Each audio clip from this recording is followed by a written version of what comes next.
ফেসবুকে কিন্তু আমাদেরকে সকলকেই প্রচুর সুবিধা দিয়ে থাকে। হয়তো আমরা সেই সুবিধাগুলো খুঁজে পাই না, হয়তো অনেকেই সুবিধার সুযোগ নিতেও চাই না, হয়তো সেই সুবিধাগুলা কিসের জন্য দিয়েছে আমরা কিন্তু বুঝিও না। তো এই বিষয় নিয়ে স্ক্রিনের মধ্যে লক্ষ্য করেন। তো এটা হলো আমার ফেসবুক পেজ। তো এখানে দেখেন এই যে প্রোফাইল লোগোটা যে আছে এখানে ক্লিক করেন, তারপরে এই যে প্রফেশনাল ড্যাশবোর্ড, তো এইখানে আপনি ক্লিক করেন।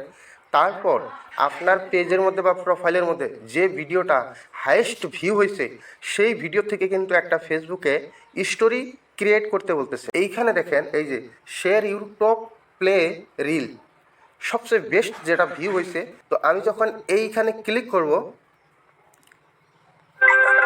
তো প্রিয় দর্শক এখানে দেখেন এই ভিডিও থেকে আমি একটা মিনিমাম 15 সেকেন্ডের স্টোরি ক্রিয়েট করব। তার জন্য এই যে কেচির আইকন একটা দেখতে পাচ্ছেন, এই কেচির আইকনে ক্লিক করবেন। তো এই যে এখানে দেখেন ডিস্টেন্সটা আপনি বাড়াইতেও পারবেন কমাইতেও পারবেন, যাই হোক এখানে 15 সেকেন্ডের লাগানো আছে। তো আমি কি করব, এই যে ডনের মধ্যে ক্লিক করব, তারপর এই যে শেয়ার নাও। ফেসবুকে হয়তো আপনাকে এই ভিডিওর থেকে একটা স্টোরি ক্রিয়েট করতে বলতেছে, তার মানেটা যদি আপনি ভালোভাবে বুঝতে পারেন অবশ্যই আপনি সফল হবেন। বিষয়টা হলো, যে ভিডিওটা আপনি আপলোড করেছেন ঠিক এই ধরনের ভিডিও আপনি আরও আপলোড করেন বা সেইখান থেকে স্টোরি ক্রিয়েট করেন, তখন দেখবেন প্রচুর আপনার ভিউ, এঙ্গেজ, রিচ এগুলো বাড়বে।